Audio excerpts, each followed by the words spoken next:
Hello, नमस्ते. मी advocate Suraj महादेवाड जमादार. मी आपल्यासमोर एक नवीन विषय टॉपिक आपल्यापुढे घेऊन आलेला आहे. मला अनेक मित्रांनी विचारलं, माझ्या गावाकडच्या ज्युनियर्स मित्रांनी, माझ्यासोबतचे काही कलिग मित्रांनी मला विचारलं की सूरज सर, हे आपण वकिली क्षेत्रामध्ये वकिली करत असताना कशा पद्धतीने वकिली केली पाहिजे, त्यातले काही महत्त्वाचे जे गुण आहेत किंवा त्याबद्दल तुम्ही थोडंसं मार्गदर्शन करा. तर त्या संदर्भामध्ये मी ठरवलं की त्या संदर्भात आपण बोललं पाहिजे, त्या विषयावरती आपण त्यांना सांगितलं पाहिजे, म्हणून मी त्या उद्देशाने हा व्हिडिओ बनवतो आहे. मित्रांनो, सगळ्यात महत्त्वाचं, आपण वकील म्हणजे खूप मोठा एक जबाबदारी आणि एक खूप आपण त्याला नोबल प्रोफेशन म्हणून आपण त्या वकिली क्षेत्राकडे आपण नेहमी पाहत असतो. आणि म्हणून वकील हे नेहमी कसा असला पाहिजे, वकील हे सर्वगुण संपन्न असला पाहिजे. त्याच्यामध्ये प्रत्येक गोष्टीची बाबतीमध्ये त्याला नॉलेज असलं पाहिजे, प्रत्येक बाबतीमधलं त्याला विषयाचं माहिती असली पाहिजे, प्रत्येक गोष्टीची त्याला जाणीव असली पाहिजे. आणि म्हणून त्यासाठी एक वकील हे परिपूर्ण व्यक्ती असतो. त्यासाठी त्याला सर्व सामाजिक भान असलं पाहिजे, सामाजिक नॉलेज असलं पाहिजे, पॉलिटिकल क्षेत्रातली, राजकीय क्षेत्रातलं त्याला जीवन जगत असताना चहूबाजूनं अतिशय प्रत्येक गोष्टीकडे बारीकाईने पाहण्याची त्याची सवय असली पाहिजे आणि त्याला माहिती असलं पाहिजे. खऱ्या अर्थाने हे माहिती असणं अतिशय अत्यंत गरजेचं असतं. जेव्हा मी वकिली क्षेत्रामध्ये प्रवेश केला त्यावेळेस सर्वात महत्त्वाचं, तुम्ही जेव्हा तुमची जे इनिशियल स्टेज असते, तुम्ही जेव्हा सुरुवात करता त्यावेळेस तुम्हाला चांगले माणसंसुद्धा भेटली पाहिजे, चांगले तुम्हाला गुरुसुद्धा भेटणं गरजेचं आहे, चांगले तुम्हाला सिनियरसुद्धा भेटणं अतिशय गरजेचं आहे. तुम्हाला प्रत्येक गोष्टीला निगेटिव्ह सांगणारे तुम्हाला लोक बाजूला तुमच्या नसले पाहिजे. तुम्हाला लढण्याची हिंमत देणारे तुमच्यासोबत माणसं असले पाहिजे. खऱ्या अर्थाने त्यावेळेस तुम्हाला कुठंतरी वाटलं पाहिजे की नाही, मी जे करतोय त्यासाठी तुम्हाला पाठीवरती प्रत्येक वेळेस जर हात पडत असेल त्यावेळेस तुमची 100% प्रगती झाल्याशिवाय राहणार नाही, हे मला तुम्हाला आवर्जून सांगावं लागेल. मित्रांनो, याच्यानंतर पुढची आणखी एक गोष्ट आहे, तुमच्यामध्ये प्रामाणिक नावाची गोष्ट असली पाहिजे, तुमच्यामध्ये शिस्त नावाची गोष्ट असली पाहिजे. तुमच्यामध्ये आपण म्हणतो ना की तुम्हाला पाठीमागं सुद्धा 2 डोळे असतात, ते सुद्धा तुमचे पाठीमागचे सुद्धा 2 डोळे ते जागृत राहिले पाहिजे, ते सुद्धा तुमचे उघडे ठेवले पाहिजे. म्हणजे प्रत्येक गोष्टीवर तुमचं माहिती असणं, प्रत्येक गोष्टीवर तुमचं लक्ष असणं आणि सिनियरकडनं तुम्हाला दिलेले इन्स्ट्रक्शन हे पूर्णपणे फॉलो करणं. आणि हे तुम्ही जर तंतोतंत केलात तर तुम्हाला वेळ लागणार नाही की या क्षेत्रामध्ये तुमची प्रगती होण्यासाठी फारसा काही मोठा कालावधी लागू शकत नाही. आमच्या सिनियरनी आम्हाला प्रत्येक वेळेस इन्करेज केलं, प्रत्येक वेळेस सांगितलं की हे आमच्या हाताखाली जास्त काम न करता हे तुझी स्वतःची क्रिएटिव्हिटी तू दाखवलं पाहिजे आणि त्याच्यामध्ये तू हे केलं पाहिजे. आणि आम्ही प्रत्येक केलेल्या कामावरती त्यांनी आमच्या पाठीवरती त्यांनी हात ठेवला आणि सांगितलं की हे तुझं लढायचं काम आहे, हे तू लढ. आणि आम्हाला प्रत्येक वेळेस त्यांनी बळ दिलं आणि त्यावेळेस आम्हाला खऱ्या अर्थाने लढण्याची ताकद, लढण्याची शक्ती आली आणि आम्ही वाट शोधत गेलो.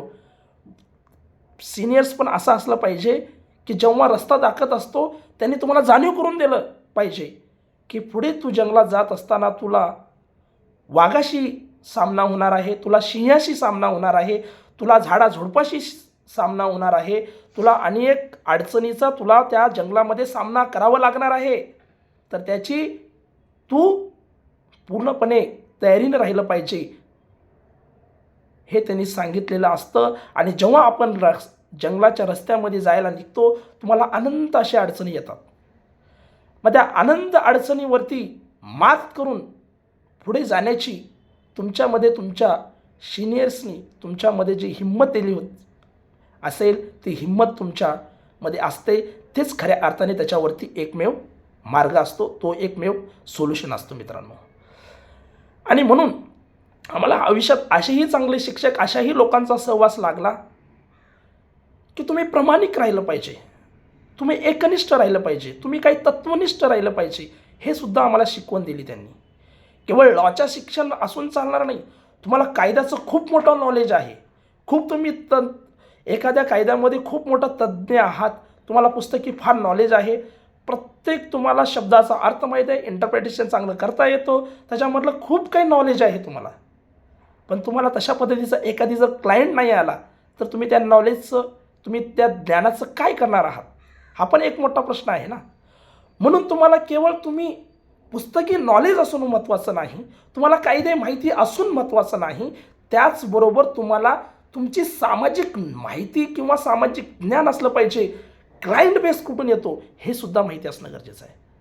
खूप लोकांना आपल्याला अकॅडमिक इयरमध्ये आपल्याला फक्त जे शिकवलं जातं कायद्याविषयी नॉलेज दिलं जातं, पण ते कायद्याचा उपयोग करून आपल्याकडे क्लायंट कसे असतील आणि त्या क्लायंटच्या माध्यमातून आपल्याला कशा पद्धतीची त्यांची फीस घेतली पाहिजे, कशा पद्धतीचं त्यांचं काम केलं पाहिजे, याबद्दल कुठं अकॅडमिक इयरमध्ये आपल्याला शिकवलं जात नाही आणि नेमकं तिथंच आपलं घोडं पेंट खातं. म्हणून त्यासाठी ही गोष्ट भरून काढण्यासाठी तुम्हाला चांगल्या सिनियरची गरज आहे, तुम्हाला चांगल्या मार्गदर्शन करणाऱ्या व्यक्तीची गरज आहे. म्हणून तुम्हाला तुमच्या लॉच्या नॉलेजसोबत तुम्हाला सामाजिक नॉलेज असलं पाहिजे, तुम्ही अनेक NGO सोबत जोडले पाहिजे, तुम्ही अनेक पॉलिटिकल पार्टीसोबत जोडले पाहिजे, तुम्ही अनेक लोकांशी तुमचा संपर्क असला पाहिजे, तुम्हाला सामाजिक भान असलं पाहिजे. आणि जर तुम्ही एक परिपूर्ण लॉयर तेव्हा होऊ शकतो की जेव्हा तुमच्या नॉलेजबरोबर, तुमच्या नॉलेजच्या बरोबर तुमची सामाजिक सर्व हे असेल, तेव्हा तुम्हाला ऑटोमॅटिक क्लायंट बेस पण वाढतो. हे पण तेवढंच महत्त्वाचं आहे. आमच्या एका सिनियरकडे मी गेलो होतो, एका पोलिसांचं त्यांनी काम केलं, काम 2000चं होतं. त्या पोलिसांनी सांगितलं की खाली गाडीमध्ये या, तुम्हाला तुमची फीस देऊन टाकतो. सिनियरनी पाठवलं की जा खाली आणि त्यांच्याकडनं आपली फीस घेऊन ये. आणि मी त्यांच्यासोबत खाली गेलो. त्या माणसाने, पोलिसांनी 10,000चं बंडल काढून मला दिलं आणि तुमच्या सराला द्या. मी ते 10,000चं बंडल घेतला आणि सरांना मी आमच्या सिनियर्सला दिलो. म्हटलं सर, ते आत्ता गेलेले क्लायंट आपल्याला 10,000 रुपये दिले आहेत तुम्हाला देण्यासाठी. सरांनी इकडे तिकडे पाहिलं, त्यांनी सांगितलं आपलं काम आहे 2,000 रुपयेचं, हे 2,000 रुपये त्यातले ठेवू, 8,000 रुपये त्याला परत नेऊन दे. मी म्हटलं सर असं का? तर त्यांनी थेरी समजून सांगितली की त्याच्या पाठीमागचं हे सांगितलं, आपल्या कामाचा मोबदला घेतला पाहिजे आणि घेतलेल्या कामाशी आपण ते प्रामाणिक राहिलं पाहिजे. म्हणून प्रश्न असा येतो की तुम्हाला तिथून जो तत्व, तुम्हाला तिथून जे एक प्रकारचे स्वतःचा सिद्धांत तो तुम्हाला शिकायला भेटतो. आणि आपल्याकडे येणारे हे प्रत्येक क्लायंट त्यांचा काहीतरी प्रॉब्लेम घेऊन आपल्याकडे येतात आणि आपल्याला सोल्युशन त्याच्यावरती काढायचं आहे. पण दुर्दैवाने असे बरेचसे वकिलांकडनं मी बघितलेलं आहे की ते प्रॉब्लेम घेऊन येतात आणि वकिलाकडनं येऊन अजून दुःख घेऊन जातात. त्यामुळं असं न करता हे जे काही छोट्या छोट्या गोष्टी आहेत त्यावरती बारकाईने लक्ष देणं गरजेचं आहे. केवळ लॉचा अभ्यास असून किंवा लॉचं नॉलेज असून तुम्हाला उपयोग नाही, त्याचबरोबर तुम्हाला क्लायंट बेस पण वाढला पाहिजे. क्लायंट आले तर तुम्ही त्या नॉलेजचं, त्या कायद्याचा वापर करून तुम्ही कोर्टात ते केस प्रेझेंट केलं पाहिजे. मग त्यातनं तुम्हाला जो मिळतो केस तो खऱ्या अर्थाने तुमचा हे असतो. धन्यवाद. असंच अनेक पुढच्या व्हिडिओमध्ये भेटू.